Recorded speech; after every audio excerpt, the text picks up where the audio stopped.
한국에 주식 투자했던 자금을 빨리 회수시키는 거야. 언제부터? 21년부터입니다. 이런 것들을 생각해 보면 이렇게 떨어졌다가 다시 한번 이슈화되면서 급등하겠구나. 이런 것을 생각해 본다면 그때 좀 추천해 드리고 싶은데,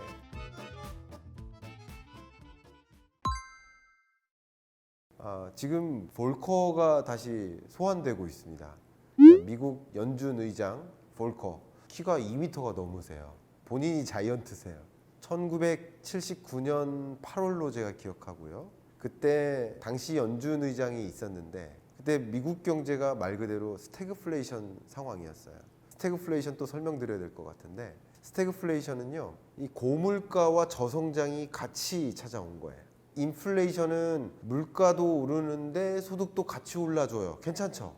그리고 디플레이션은 소득이 줄어들어서 속상하지만 물가도 계속 떨어져요. 그나마 괜찮아요. 그죠? 그런데 스태그플레이션은 물가는 오르는데 소득은 떨어지는 거.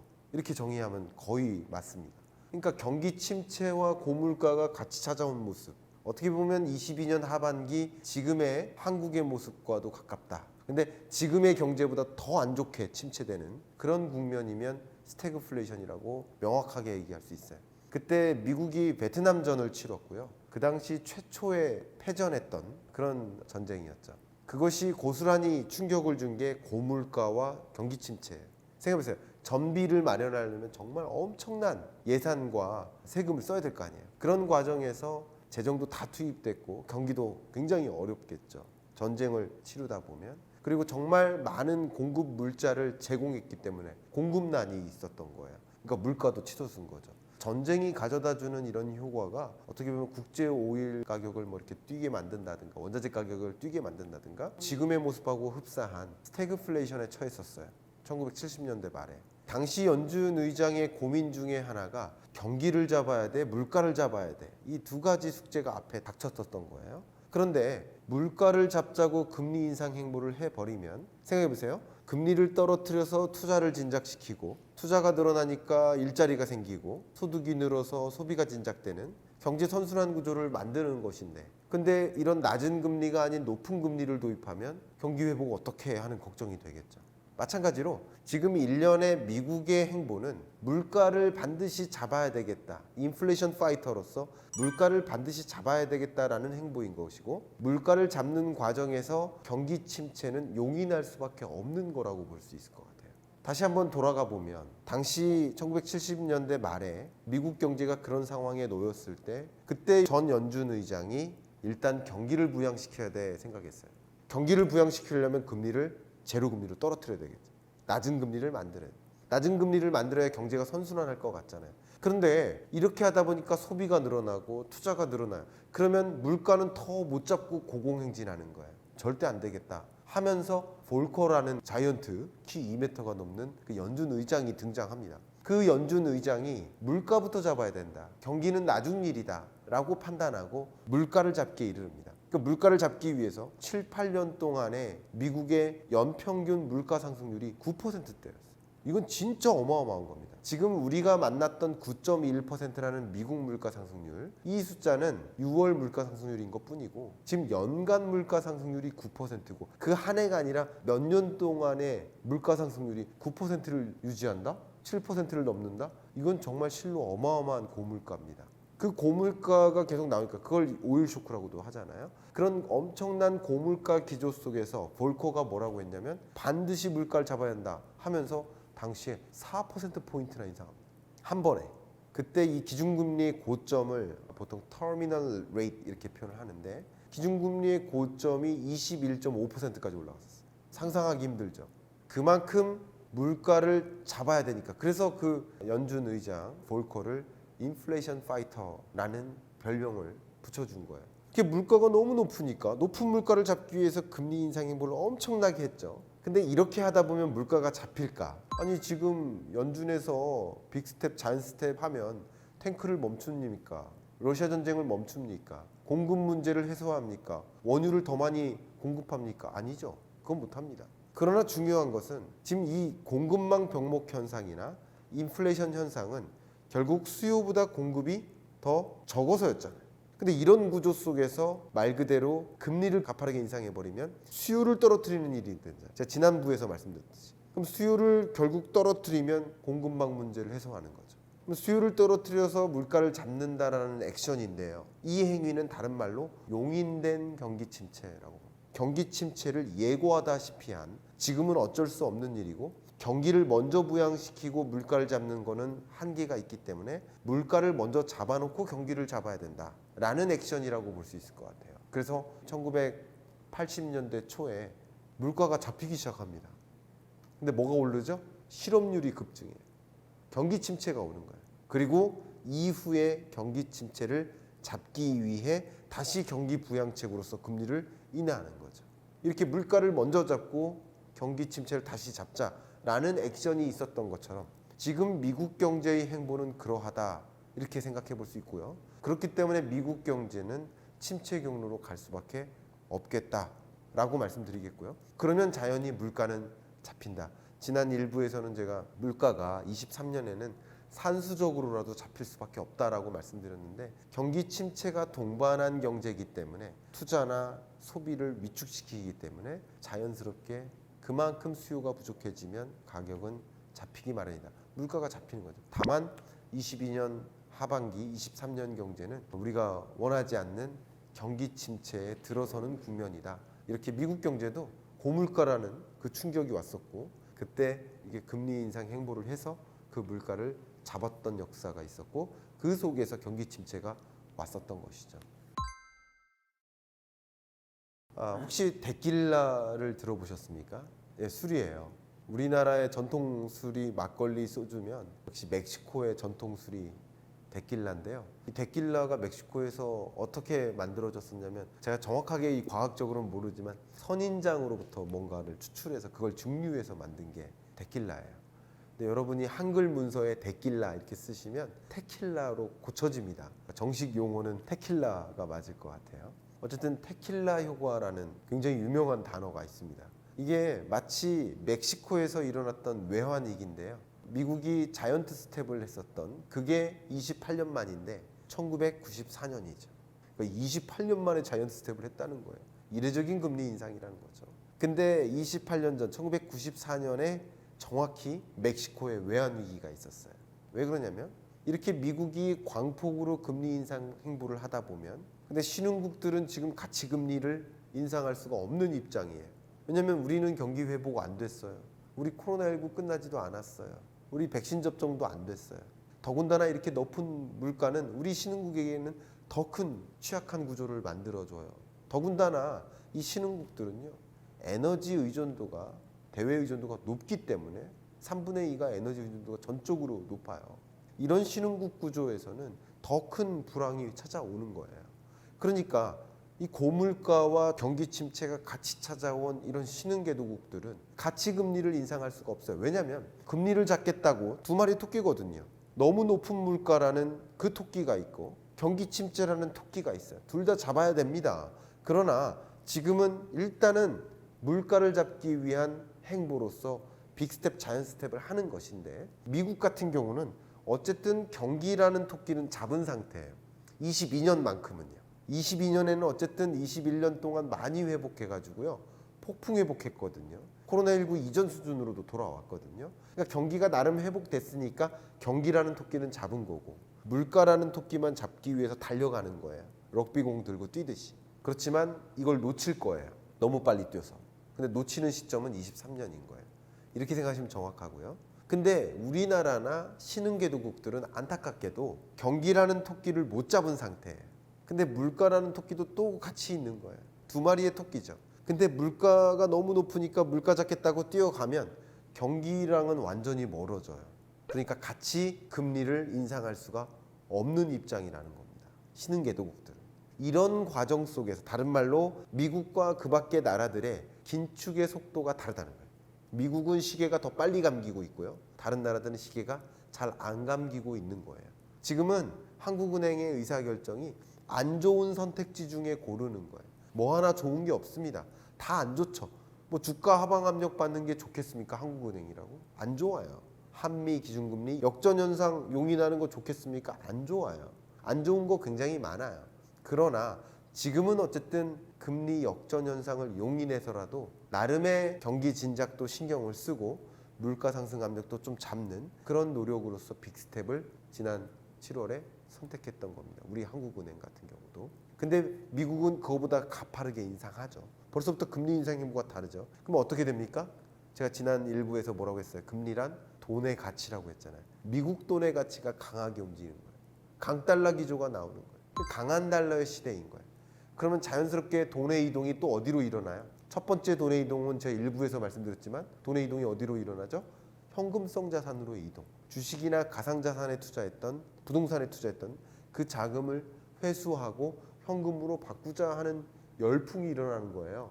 그러면서 외국인이 팔고 나가는 거죠. 더군다나 이 돈의 이동과 함께 맞물리는 두 번째 돈의 이동이 신흥국에 투자했던 자금을 미국으로 회수시키는 겁니다. 왜? 강달러 기조가 계속 유지되니까. 신흥국에 투자한들 그 돈을 달러로 바꾸면 얼마 안 되니까 외국인 자금이 유출되는 거예요. 그런데 이렇게 자금이 유출되는 이런 과정 속에서 특히 외국인 채무라고 하는데 우리나라가 외국에게 빚진 게 있을 거 아니에요. 그럼 빚진 것 중에 단기 외채가 있고 장기 외채가 있어요. 단기간 안에 갚아야 될 그런 외채가 있단 말이죠. 근데 단기 외채 비중이 높은 나라들은 순식간에 이 돈이 빠져나갈 것 아닙니까? 갚을 시점이 다음 주, 다다음 주 도래하는 거예요. 빌려줬던 돈을 회수해 나갈 겁니다.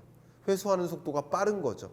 단기로 빌려줬다가도 한 차례 연장하고 할 수도 있겠지만 연장 안 해주는 거예요. 이게 뭡니까? 외국인 자금 유출인 거죠. 물론 외채도 있지만 중요한 것은 주식 투자 자금이에요. 한국에 주식 투자했던 자금을 빨리 회수시키는 거예요. 언제부터? 21년부터입니다. 이런 일을 먼저부터 예상하고 먼저부터 자금을 회수시켰던 거예요. 그러면서 유독 세계 주식시장이 안 좋았는데 안 좋은 건 뭐예요? 주식에서 현금으로 이동하니까. 세계적으로 안 좋았는데 한국 주식은 왜 더 안 좋냐? 이런 질문을 많이 하시는데 신흥국으로부터 자금을 회수하니까. 우리나라를 저는 신흥국으로 생각하지 않습니다. 우리나라는 선진국 범주에 있는 것으로 생각합니다. 경제적으로 그렇죠.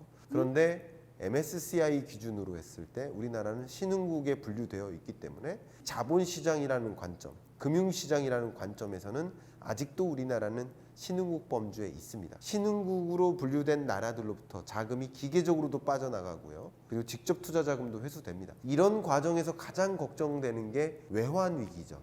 우리나라는 어떻게 보면 외환 위기 가능성이 상당히 작기 때문에 여러 가지 조건에서 그래요.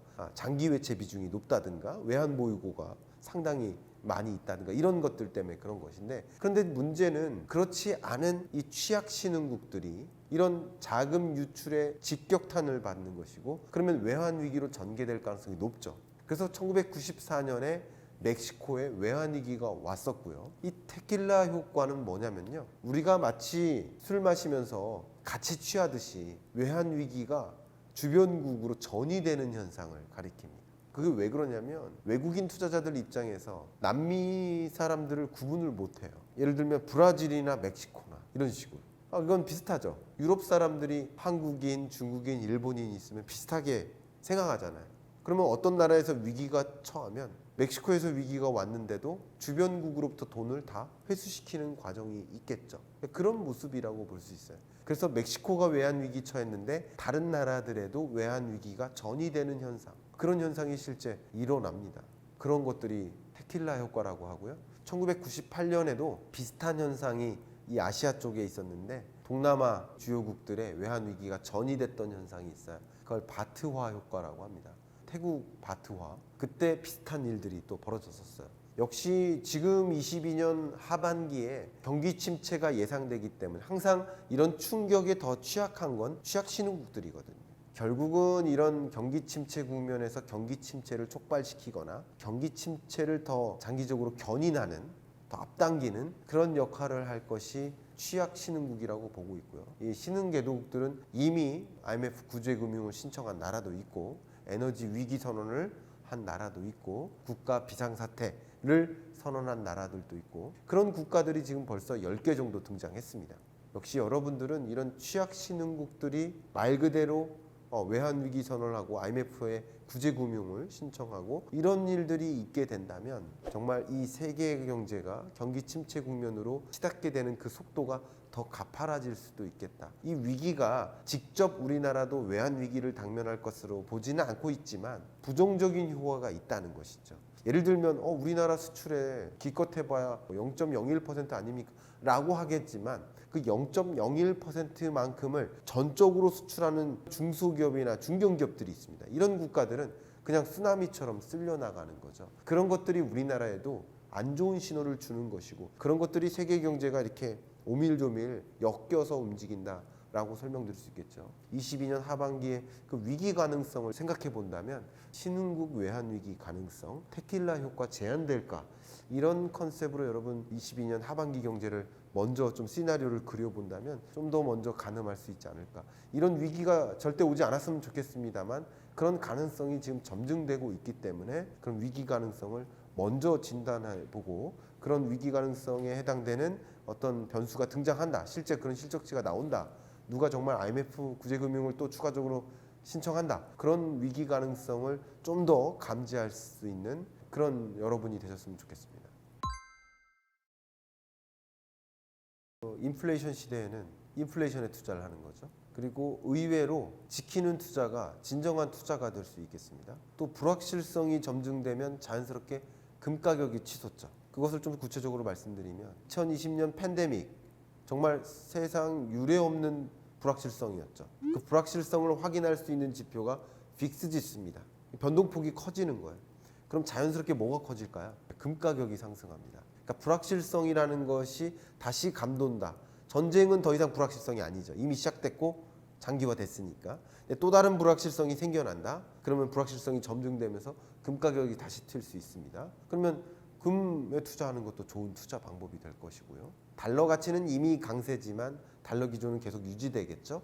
그러면 그 유지되는 국면에서는 달러화를 다시 원화로 바꾼다기보다는 달러화 투자, 그러니까 달러를 갖고 그 안에서 다른 투자로 전환하는 거, 그런 게 좋은 투자가 되지 않을까 생각되고요. 이런 인플레이션 시대는 상당히 오랜 기간 지속될 것이라고 보고 있고요. 상당히 오랜 기간 지속되는 과정 속에서 만약에 전쟁의 종식이 어느 때든 있다 그러면 인플레이션이 상당히 빠른 속도로 완화될 수 있습니다. 근데 어쨌든 인플레이션 시대가 지속된다라는 전제하에서는 그러면 역시 원자재에 투자하는 것이 좋은 방법이 되겠죠. 그 원자재 하면 특히 식료품 원자재에 투자하시는 것을 추천드리겠습니다. 지금은 아니지만 전쟁의 종식과 함께 이런 공급망 문제가 해소될 거라는 기대감으로 이 원자재 가격이 급격히 하락하면 한 일주일 정도 경과했다가 다시 급등할 수 있습니다. 왜냐하면 그때부터는 그 기회가 바로 복구거든요. 복구라는 단어. 전쟁 이후 복구 사업, 재건 사업. 그러면 건설주들이 많이 뛰겠죠.